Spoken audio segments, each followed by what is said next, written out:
Chapter 17. A Daring Rescue by the Wrong Hero. That summer, Anne and Diana spent most of their playtime on the pond. They fished for trout from the bridge and learned to row Mr. Barry's little flat-bottomed boat. Sometimes, all the girls from school would come over and they would act out scenes from their favorite books. Today they were playing Elaine's Funeral from the King Arthur stories. Anne was playing Elaine, their fair, dead lily maid. Her job was to float along the pond in the little boat, pretending to be dead. She was to float all the way to the other end, into the waiting arms of Diana, Ruby, and Jane, who were supposed to be Lancelot, King Arthur, and Queen Guinevere at the Castle Camelot. The girls packed Anne into the boat, draped in Diana's mother's black shawl. "Now she's all ready," said Jane. "Smile, Anne." In the book it said, "Elaine lay as though she smiled." That's better. Diana, Jane, and Ruby pushed the boat out onto the pond, then ran across the bridge to the far edge of the pond to wait for the fair Elaine's funeral barge. But for some reason, it didn't come. What they hadn't seen was that as soon as Elaine had been cast into the pond, her barge started to leak. In just a moment, it was necessary for Anne to scramble to her feet, pick up her shawl, and check the huge crack in the bottom of the boat. Water was pouring through it, and the little boat was about to sink. If it sank in the deepest part of the pond, she would be in serious trouble. Where were the oars? They had left them on the bank to make the whole thing look more romantic. Anne gave a little scream, which nobody heard. But she did not lose her courage. She had one chance, just one, to save herself. The bridge was set on 3 strong tree stumps. If she could drift near enough to reach one of them, she could grab on and wait for a rescue. Anne prayed with all her might for the little boat to drift toward the bridge. Sure enough, it did. The boat bumped right into one of the stumps, Anne told Matthew the next day, and I scrambled right onto it. There I was, clinging to that slippery old log with no way of getting up or down. It was a very unromantic position, but when you have just escaped a watery grave, you don't think about those things. The boat drifted on without her, then sank in the middle of the pond. Ruby, Jane, and Diana watched it sink, and were convinced that Anne had gone down with it. For a moment, they stood in terror. Then, shrieking at the top of their voices, they started running frantically through the woods, never pausing as they crossed the road to look under the bridge. Anne, clinging desperately to her precious stump, saw them all fly by. She tried to tell herself that help would soon come, but each passing minute felt like an hour, and her arms started to hurt. Where had the girls gone? What if they had all fainted? What if help never came? Suppose she grew so tired that she could no longer hold on. Anne started imagining all kinds of horrible possibilities. Then, just as she thought she really could not bear the ache in her arms and wrists another moment, Gilbert Blythe came rowing under the bridge.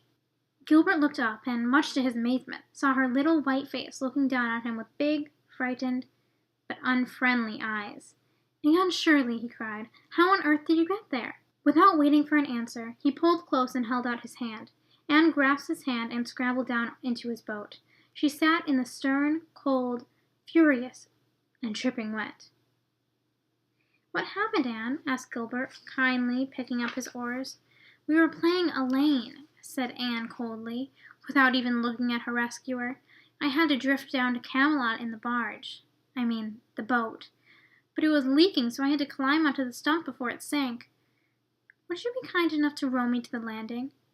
Gilbert rowed to the landing where Anne, refusing help, hopped ashore.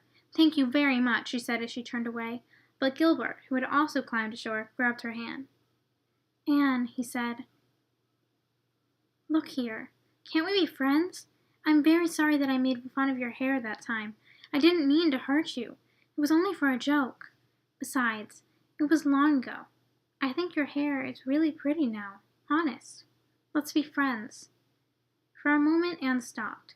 She had a new, odd feeling that Gilbert's hazel eyes were kind of nice to look at. Her heart gave a funny little beat. But then the hurt from that awful day 2 years ago came back to her, as if it had been yesterday.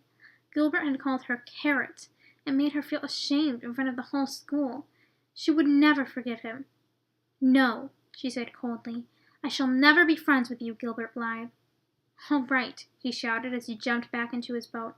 "I'll never ask you to be friends again, Anne Shirley." As Anne watched Gilbert pull away from the landing, she felt a pang of regret. She wished that she had answered him differently. He had hurt her feelings terribly, but she decided the best thing to do was to have a good cry. Halfway up the path, she met Jane and Diana rushing back to the pond. They had found no one at Diana's house to help and were in a blind panic. "Oh, Anne," said Diana, throwing her arms around her friend and weeping. "We thought you were dead and that we were murderers for making you be Elaine. How did you escape?" "I climbed onto one of the bridge stumps," said Anne wearily. "Then Gilbert Blythe came rowing along and brought me to land." "Oh, how lovely of him! That's so romantic," said Jane. "I don't ever want to hear the word romantic again," said Anne, back to her old self. "It's nothing but trouble. We've lost your father's boat, Diana, and I have a feeling we won't be allowed to row on the pond anymore." That feeling proved exactly right when the grown-ups in the Cuthbert and Barry households found out what had happened that afternoon. "Will you ever have any sense, Anne?" groaned Marilla. "Oh, yes, I think I will," said Anne. "I think my chances of becoming sensible are better now than ever." "I don't see how," said Marilla. "I learned a valuable lesson today," explained Anne.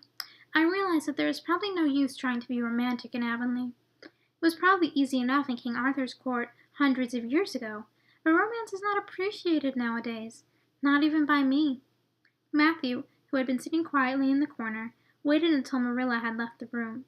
Then he whispered, "Don't give up all your romance, Anne. A little of it is a good thing. Keep a little of it."